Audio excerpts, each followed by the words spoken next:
Spectral footsteps walk in place of the missing, treading on the fine line between mystery and utter nightmare. In the shadows lurks an absence so loud, echoing those who disappeared without so much as a whisper. Number 10. It's not uncommon for people to marry for the money, nor is it unusual for them to slaughter for it. So when a multi-millionaire captures the eye of a new bride, family members get understandably concerned. Such was the case when it came to Robert Bob Harrod. He was on the verge of beginning a whole new life with his new bride in 2009. Bob was 81 years old at the time when he was preparing his California home for the arrival of his beloved with the help of his son-in-law, Jeff Michaels. In the midst of it all, Bob also endured a spate of arguments from his daughters, who voiced their concerns over money. More specifically, they were raising suspicions regarding not only the reasoning behind the marriage, but also about the incredibly large amount of money he had lent to a friend. Bob's daughters were concerned that their father was being taken advantage of. Regardless, the man dished out the money and began preparing for the arrival of Fontel Harrod. The woman was an old flame, whom he rekindled following the passing of his wife. Despite having been married for several months by July, Fontel was not named in Bob's will, and nothing had been signed over to her. Unfortunately, nothing ever would, because the 81-year-old would never get the chance to see his new wife in his peaceful Placentia home. This is because Bob would vanish without a trace. On the 26th of July, Bob had called for a family meeting, during which the prior bitter arguments were in the process of being put to rest. There are two assertions as to what happened next. According to the daughters, once a few things had straightened out, the family was happy, laughing and joking. According to Fontel, though, Bob had phoned her after the meeting and sounded very angry and upset. She was due to arrive at the home in California just 2 days later. On the 27th of July, Jeff would arrive at his father-in-law's home to finish up some work before his mother's arrival. He worked on the house for most of the day, going back and forth for supplies several times. When he returned from Home Depot at around 3:30 that afternoon, though, he would find Agnes, the housekeeper, just sitting on the bench outside, waiting to be let in. Jeff ended up letting the housekeeper in, and when they went inside, they knew something was wrong. Bob wasn't there. It was unusual that this was the case. According to Agnes, for the 10 years she'd worked for him, he was always home when she arrived, and if he weren't, he would leave the key in the mailbox for her. As she carried on with her duties, she would soon come across another daunting sight. It was Bob's unmade bed, a feature most uncharacteristic of him, and it was certainly a call for concern. Agnes was the last to leave the house that evening, closing the door of an empty house behind her, unaware of the ominous mystery that was bound to unfold. That evening, Fontel tried phoning her husband but failed to reach him. Eventually, she was calling every 30 minutes until midnight when she received a harrowing call. It wasn't from Bob, but rather one of his daughters, claiming that her father was missing. She'd asked the police to do a welfare check after learning that he hadn't been seen all day. Officers conducted a brief search but found nothing unusual. The next day, a missing person report was filed with the Palencia Police Department. The police found themselves back at the millionaire's mansion and headed inside to conduct a search. There, they would find his wallet and car keys missing, but his eyeglasses and credit cards were still in the house. Though Bob's car keys were nowhere to be seen, his white Toyota Camry was still in the driveway. Despite the lack of evidence indicating foul play, the police began to consider the possibility that something sinister may have taken place here. Several interviews would take place over the next few days with family, friends, and Jeff, the last person to have seen Bob. The son-in-law offered them the receipts from the stores he'd visited, giving him an alibi. Jeff, though, didn't come only with receipts, but came with a clue that may help the investigation. On the day of the disappearance, he noticed a silver SUV driving down the street in an allegedly suspicious manner. This was a similar vehicle that Bob's friend Josie had driven. Josie is the woman that Bob was lending $15,000 to. Following an interview and an airtight alibi, she was removed from the suspect list, and the police were left empty-handed once more. Unfortunately, they would never get their hands on any other clues, tips, or evidence after this. Bob's mysterious disappearance would be given the icy cold case stamp and stashed with the rest of the ongoing stagnant investigations. Number 9.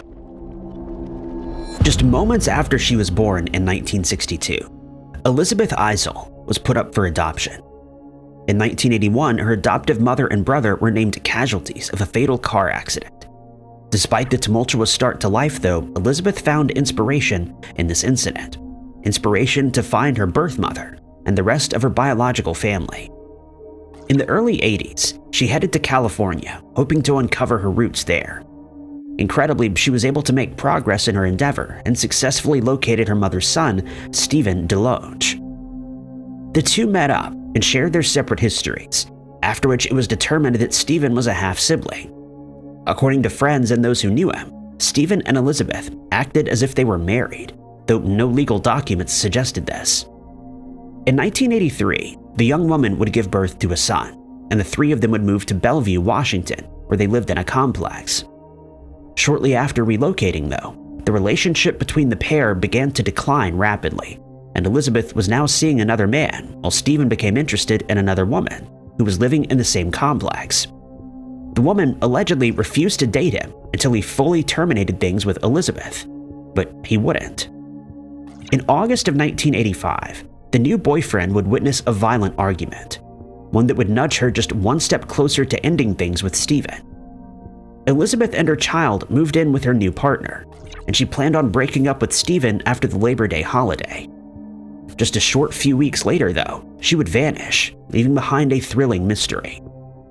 The half-brother would tell authorities that Elizabeth abandoned their child, and bizarrely she did so by leaving all of her belongings behind. With no evidence of foul play, police were forced to sit back and wait for the next potential clue. In the interim, Stephen was marrying and relocating to northern Idaho with this other woman, abandoning his son in Bellevue with a babysitter who subsequently alerted the authorities, and landing the child in the custody of protective services. In the 1990s, Stephen divorced his wife, who'd been left too afraid to even speak about him. Some years later, he was in DeSoto County, Mississippi, where he rented an olive branch farmhouse. And here, Stephen became romantically involved with a woman named Catherine Lowry, and they would go on to have 2 children together. Some years later, in February of '99, a mystery with Stephen at its center would strike again. Catherine, who was 26 years old at the time, would abruptly vanish. A search of the home in which they lived revealed a sinister story. Despite having been thoroughly cleaned, a few drops of vital fluid were left behind, but it wasn't enough to charge Stephen with homicide, nor was there any proof that he was involved in her disappearance in the first place. Catherine was never seen again, and her case bears striking similarities to that of Elizabeth's. The chilling features of manipulation, abandonment, and silence speak of something of a belligerent nature. Number 8. It was just 2 weeks shy of Matthew Pendergrast's college graduation when he woke up in the early morning hours of the 1st of December 2000. He was 23 years old at the time and was a student of Rhodes College in Memphis. He lived just a few blocks away from campus and was renting a room nearby. According to the owner of the property, she saw Matthew leaving the property at around 7:30 that morning. According to friends and fellow students in Spanish class, he was scheduled to be on campus at 9 a.m. But Matthew never showed up for Spanish, nor would he be seen or heard from again.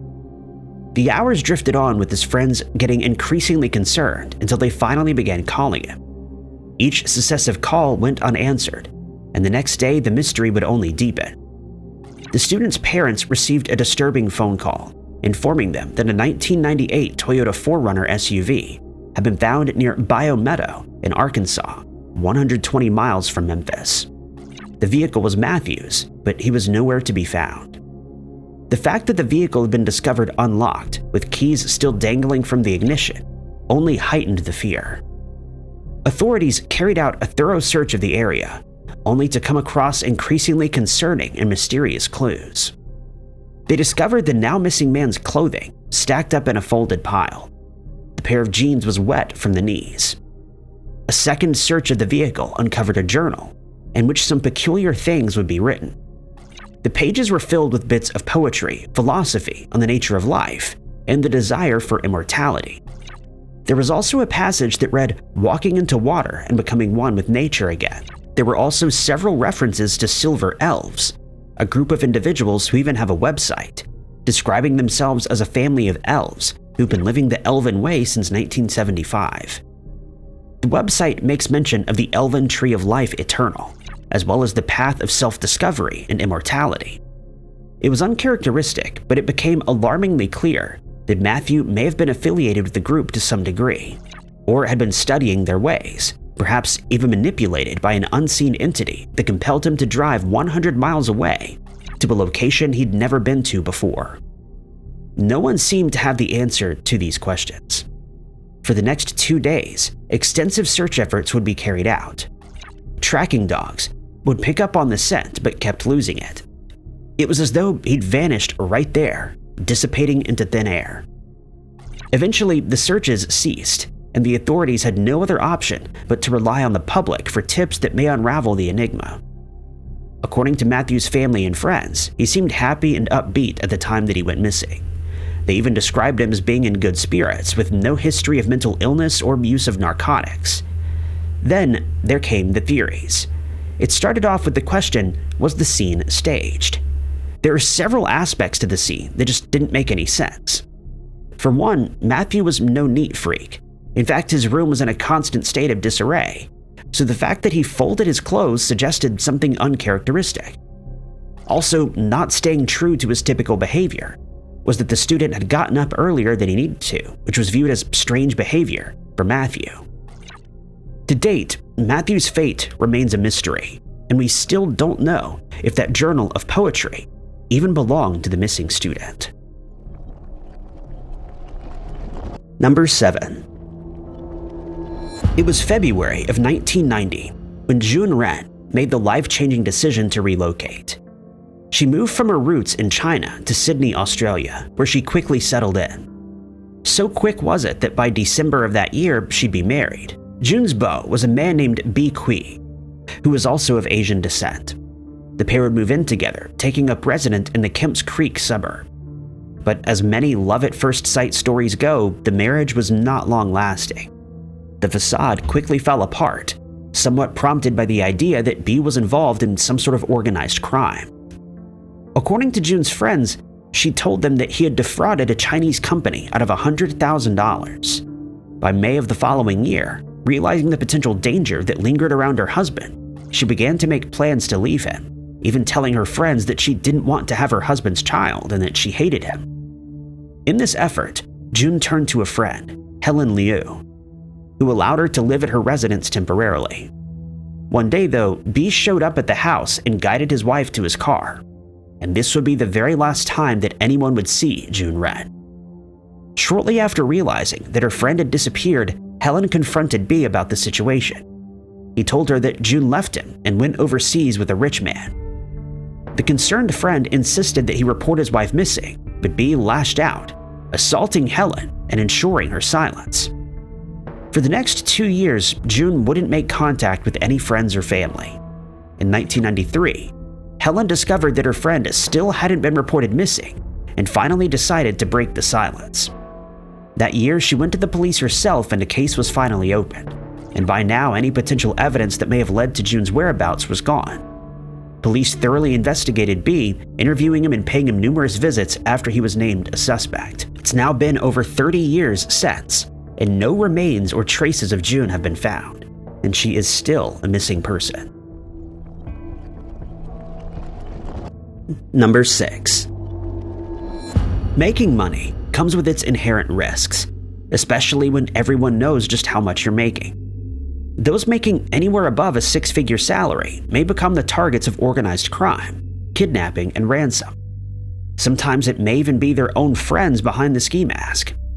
One individual who found himself in a stressful position was Moe Jiwani, a hotelier who was earning millions of dollars, making him a millionaire and a target for extortion.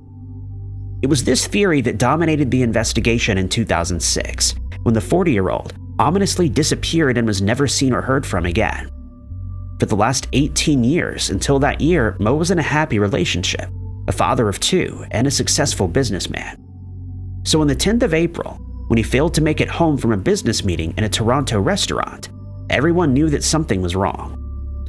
After several hours of no one hearing from or seeing the man, a bizarre story would soon unfold. After having been reported missing, the first sign of Moe would be found in a parking lot. It's said to have been abandoned in a rough part of town.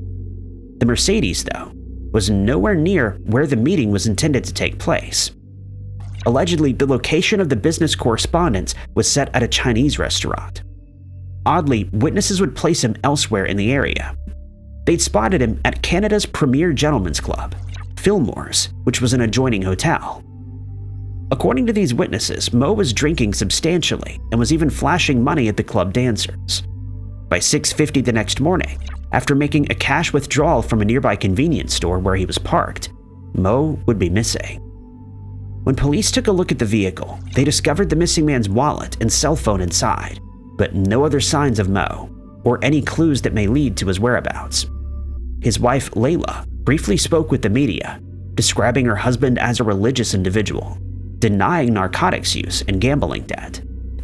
She also explained that he wasn't the type of person to just vanish as he had.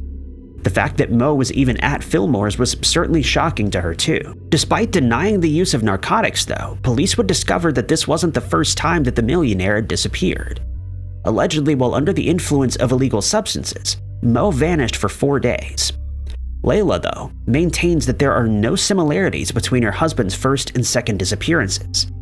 Again, contrasting to Layla's word was that Moe was in fact deeply in debt, leading to theories of a staged disappearance that would allow him to set up the foundations of a new life. The case, though, got even more mysterious when on the 26th of April, they made contact with the Jiwani family, demanding $80,000 in ransom in exchange for Moe. Layla and business partner Ataf Mohammed met with 2 men and handed the amount over without hesitation and without having contacted the police.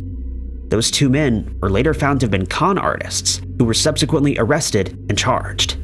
Allegedly, these 2 men were friends of Moe's, making the ordeal even more sinister. So far, no signs of Moe have ever been found. Number 5. In recent years, with the growing number of disappearances per year, national parks are being viewed as portals into an ever-expanding void. At the center of many unsolved missing person cases are these reserves filled with steep cliffs, rugged terrain, and dense bush. Adding another layer of danger in the case of the Indiana Dunes National Park is its proximity to the open ocean. Dominating the 16,000-acre expanse are 50 miles worth of trails, sand dunes, woodlands, prairies, and wetlands. It comes as no surprise that disappearances would be the norm here. Luckily, the reserve employs many park rangers whose tireless efforts have often saved many lives and avoided chaos. The same cannot be said for Martha Naring Pilnuck, who vanished just minutes away from the national park in Indiana. Martha was living in the area on a farm with her father and husband. The details of her home life are not well documented. No one knows if she was engaged in a happy marriage or if she was looking for an escape. What is known, though, is that no one would report her missing for over 2 decades. Martha's daughter was still a young girl when she last saw her mother 4 years prior to her actual vanishing, and cannot account for what may have transpired, given that she wasn't around to see it all happen. 25 years later, in 1965, she would approach law enforcement. She told them of her mother, whom she hadn't seen in some time, and her family didn't seem to have any information as to where Martha could be. It was here that the daughter discovered that her mother hadn't been reported missing, but instead found that Fred, her husband, filed for divorce in 1958, just a decade after his wife mysteriously disappeared. He maintained that Martha was still alive and that she was living out of state, but investigators couldn't validate his claims. As far as they were concerned, Martha was still missing, and after so many years, any evidence, witnesses, or clues were long gone. It remains unclear if she remarried, started a new life, or was the victim of something much worse. Number 4. It was the evening of September 11, 2001, when Michelle Harris, then age 35, left her waitressing job at a restaurant in Spencer, New York, near Waverly. After a shift, she opted to go out with coworkers for a drink. She allegedly was in a romantic relationship with one of the coworkers, having been estranged from her husband, Cal. At around 11 p.m., she would leave the area and head to Smithborough with her boyfriend. Initially, this would be the alleged last sighting of Michelle before she enigmatically disappeared. On the 12th of September, the woman's vehicle would be found at the foot of the driveway of her home in Spencer, but she was nowhere to be seen. It was her housekeeper and babysitter, Barbara, who found the car and subsequently reported the suspicious activity to the police. Once it was determined that Michelle was missing, the authorities began to investigate. They would find that aside from Michelle, her expensive jewelry, including a diamond ring, tennis bracelet, and pearl earrings, was missing with her. The items were valued between $15,000 and $20,000. An investigation pressed on, and detectives would discover that the evening of the 11th wasn't the last time that the missing woman had been seen.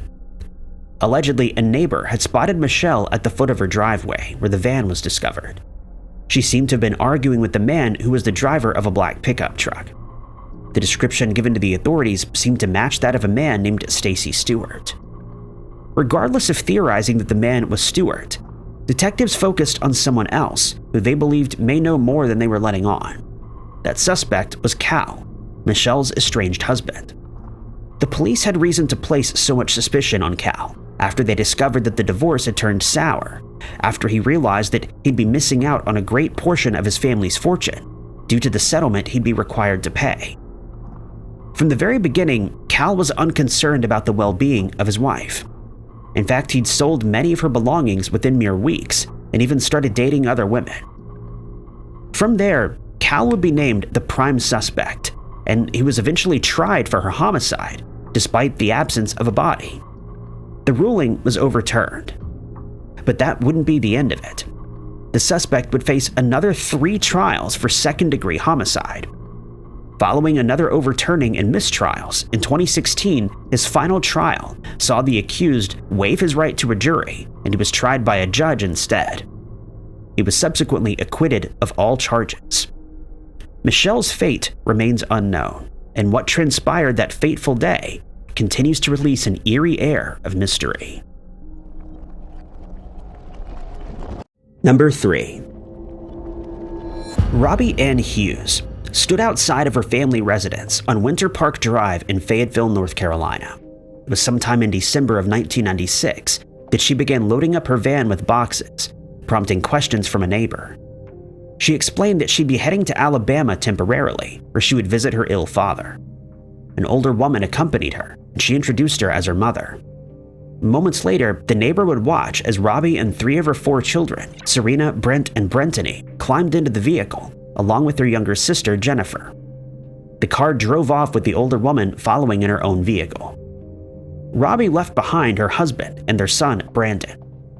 Little did they know it at the time, but this would be the last time that anyone would see the group. Bizarrely, they wouldn't be reported missing for the next few days. When the 32-year-old and her family's whereabouts became a concern, an investigation would unravel some strange details. Initially, the efforts focused on the husband's account of what happened that day. Jason explained that after his wife departed, he got a call from Robbie, claiming that she had reached Sylacauga, Alabama, 20 miles from her family's home in Goodwater. She'd allegedly told him that they were staying in a hotel near the residence, and that she would reach out to Jason in the next few days. But that would never come. It turns out the family never showed up at the father's home at all. Jason, though, wouldn't report the disappearance, and instead he simply told his neighbor that the pair were getting a divorce. At that point, he wasn't considered a suspect in the disappearance, so the police moved on to other family members. Given the report that Robbie was last seen with someone who was alleged to be her mother, law enforcement interviewed her. They discovered, though, that they were not the same woman. Robbie's mother hadn't seen her daughter for several years. In fact, none of the family had. They hardly maintained any contact. This would be the reason that none of the family had reported Robbie as missing for that time. They simply didn't register that anything was wrong. After explaining that her daughter had no intentions of taking care of her ailing father, Robbie's mother refused to cooperate any further. Police would also discover that the missing woman was being investigated for alleged welfare fraud and had disappeared just before being interviewed for said crime. After this, they would only find conflicting information with nothing making sense or ever adding up. One lieutenant found there hadn't been any activity on any of the social security numbers, and no schools were calling for their records.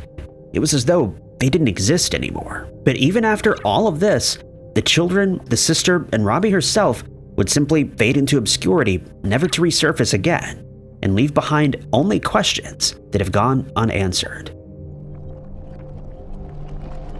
Number 2. The Dyatlov Pass incident and Franklin's expedition aren't the only mysteries concerning whole groups and disappearances. It was in 1919 when a Norwegian explorer named Roald Amundsen decided to gather a team for an expedition along the northern coast of Russia. After setting out on the Great Maud expedition, one of the crewmen, Peter Tessum, found himself unable to bear the chronic headache that had been lingering for some days, nor could he withstand the exhaustion from the insomnia he'd been experiencing. The group, slowed by Tessum's pain, decided it'd be best to leave him on Cape Chelyuskin. They didn't leave him there by himself, though. Another explorer opted to stay behind, and that was Paul Knudsen. The rest of the expedition pressed on, with their destination being Dixon, where they would arrive in 1920. The two explorers waited for Tessum's symptoms to subside, and were ultimately left stranded and stuck in the thick ice. Luckily, Knudsen had knowledge of the route and even knew where all the supply caches were. Not all hope was lost. The expert explorers involved in the expedition believed that there was no danger along the route, suggesting that no harm would have come to Knudsen and Tessum as they continued their journey alone. But by 1920, there was still no sign of either man having arrived in the town, leading the Norwegian government to orchestrate a search party. Despite extensive searches, the party found nothing. No items, no bodies, no footprints. In 1921, the Soviets would launch another search, and this time the effort was not so fruitless. Frozen over and snow-covered was a sled, one of Norwegian make. They theorized that it may have belonged to the lost men, only to find confirmation in the form of a letter. The letter suggested that both Knudsen and Tessum were in good health and were continuing on the path, but aside from this, nothing else was ever found. The search party packed up once more, resigning the effort. The following year, though, purely by chance, a Soviet research team that headed on the same route would uncover something strange. It was scientific equipment and data that had been in the possession of the two crewmen who went missing in 1999. The items were abandoned, and a pair of Norwegian skis would later be found at the mouth of the Ubonaya. Sometime after that, one more clue would emerge, and it was a skeleton. Allegedly, it was found buried beneath a makeshift cross, wearing a watch that bore Tessum's name as well as a wedding ring with his wife's name on it. Despite these personal effects, though, whether this truly was Tessum is a subject of much debate. Some believe that the body may have even been Knudsen's, and he was wearing his fallen friend's items, hoping to take them back home. Theories abound about what may have transpired, but ultimately the answer remains lost. Lost with the men of the Maud expedition. Number 1. Lena May Chapin, daughter of Sandra Klemp, was just 20 years old when she was named a missing person, one whose case would seemingly never be solved. Though she went missing in 2006, Lena's story actually began several years earlier in 1999. It was that year when Sandra's third husband, Gary McCullough, mysteriously disappeared under unclear circumstances. Allegedly, Sandra claimed that Gary left to buy a rooster in Diamond, Missouri, but failed to make it back home. The family understandably believes that he was met with foul play. Such suspicions would be confirmed in 2003 when Lena made a startling claim to her stepfather's brother, Albert. Seemingly tortured by a guilty conscience, Lena relayed that her mother had actually taken the man's life and forced her to help cover it up and dispose of the remains. And if this claim is true, it may explain why Gary's disappearance remains frustratingly unsolved. Lena didn't know it at the time, but she would be following in her stepfather's footsteps come 2006. That year, she was staying in Steelville, Missouri with her boyfriend. Around Valentine's Day, the woman's sister would show up unannounced at the home, only to find it empty. Robin spoke to Jason, her sister's boyfriend, who alleged that she left him for another man and had taken off to Florida. She, of course, didn't believe this story, given how uncharacteristic it was. If she truly did leave of her own accord, she wouldn't have left her infant son, Coulter, behind. Robin also found that her sister had left clothing, photo albums, and other effects behind, leading her to become increasingly fearful.